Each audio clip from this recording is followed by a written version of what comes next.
Right, Zoopraxiscope Replica No.1, how to get it going. 3 units, lamphouse, mechanism, lens. Inside the lamphouse will be something that looks like this, a modern LED light unit, which will be fixed probably in its suitable position. On the back of it, there is a computer fan that keeps everything cool. There are 2 mains connections, one for the computer fan that has to go in first. So you've now got cooling, which you can hear. The mains lead to the lamp, which is connected by that connector, as you can see.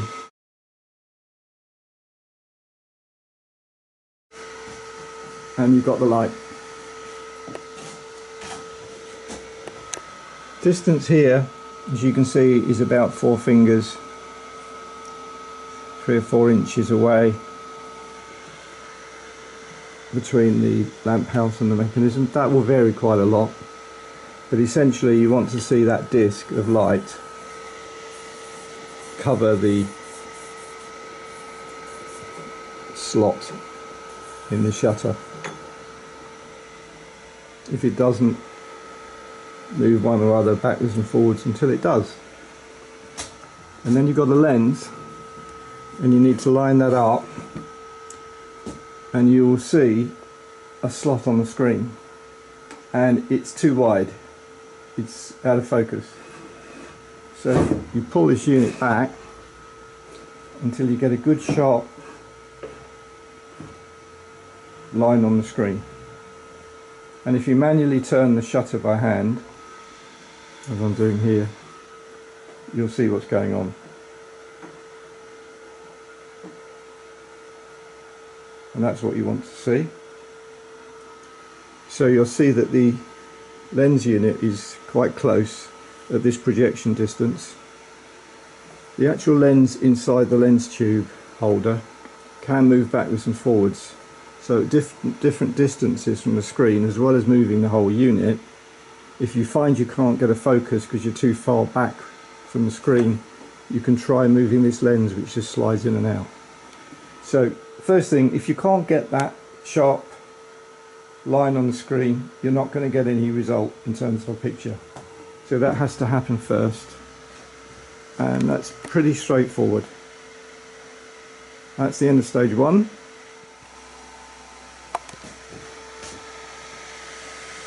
Temporary LED unit, 50 watts, with its driver and computer fan, which is what you can hear. Lamphouse, mechanism, lens. A bit of dropped off of this in transit, I've tied it on there so I can fix that. But we have a slot on the screen, which is actually good news. So now to attach the disc and see if we can get an image. Now you have to remove this. It's not a screw fit. Basically you twist it, push and twist, and there's a point at which it will come off, because there's a key and a keyway. There we are. It's very finicky, but there isn't a screw as such. No good just keep turning it and turning it. You have to turn and pull until it comes out, and you can see there the little key that's on there, and the keyway, which is at the top there. So when that goes back in the hole, you then have to find the keyway and push. But of course first we have to put the disc on.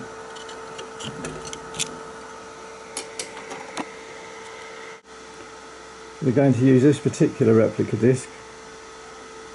Don't ever try to project an original Muybridge Zoopraxiscope disc, which will be glass and will have a metal rim. If your disc you're about to project is glass and has a metal rim, it's an original, and you absolutely mustn't try to project with it. So that goes on there. I'm doing this one-handed, so it's going to be fiddly, but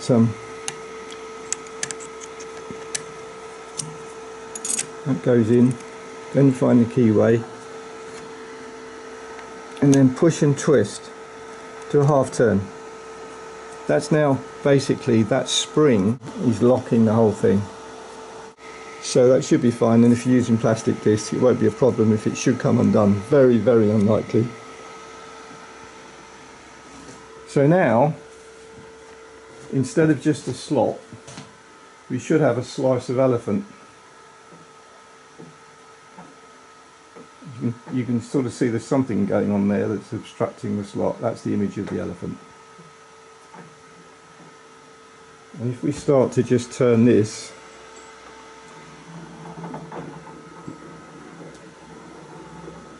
we'll get the elephant on the screen. I've got lots of light in the room here, so it's not a great demonstration, but basically that's it. So you can't stop the elephant and look at a still image on the screen. It doesn't work like that. The other thing is, when you do it for real, it will look rather different to how you're seeing it here on the screen, because the flicker caused by the slots, the shutter, interferes with the video camera system, so it looks slightly different on the real screen.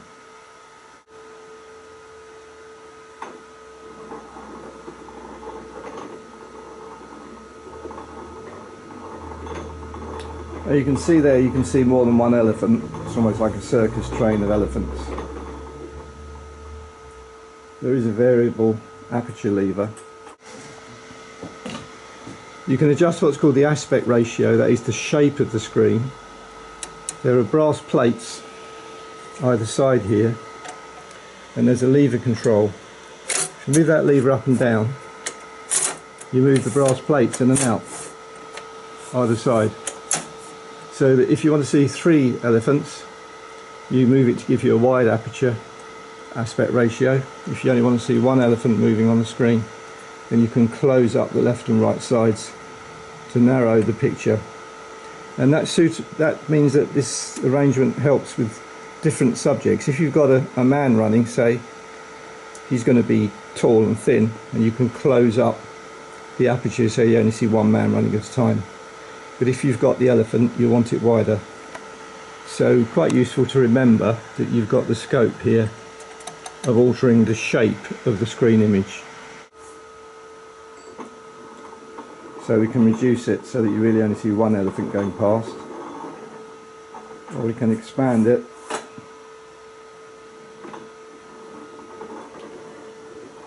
so you see more elephants.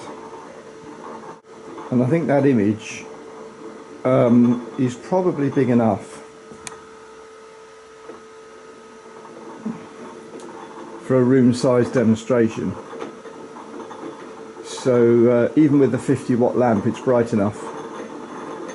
And in fact, I'd be inclined to move the projector back so that the image is even bigger, which will reduce the flicker. And in a properly dark room, this isn't properly dark,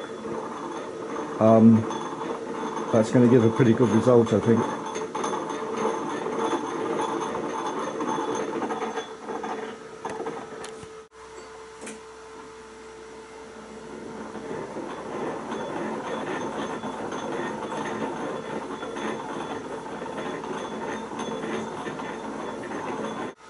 Now, that image is a couple or 3 feet across.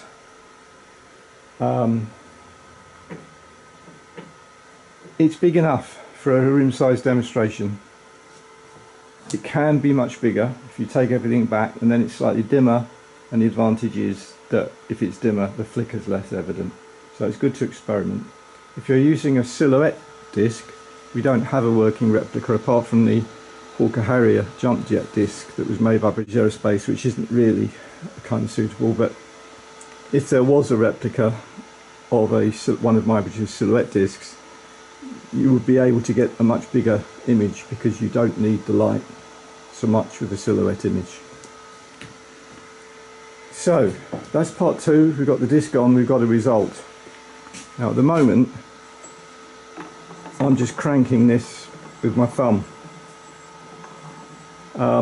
because this replica was designed to work with a hidden motor in here and a belt, and it worked off a push button, so it worked automatically. Muybridge never did that. He had on here, he had what was actually a balance wheel from a sewing machine, and I'm going to see if I can find one. Failing that, we'll fix some kind of handle on here so that this is just a little easier than running it with your thumb. But it's quite possible to give a show doing that. So we'll have a few things to do, but that's the instructions for setting it up. My distance from the screen is perhaps 8 feet, something like that, maybe a little less, 7 feet, 2 meters, whatever. But you can certainly increase that if necessary. So that's the proof that it all works, and that's the proof that it's actually not a great deal to do to set it up. If you want to experiment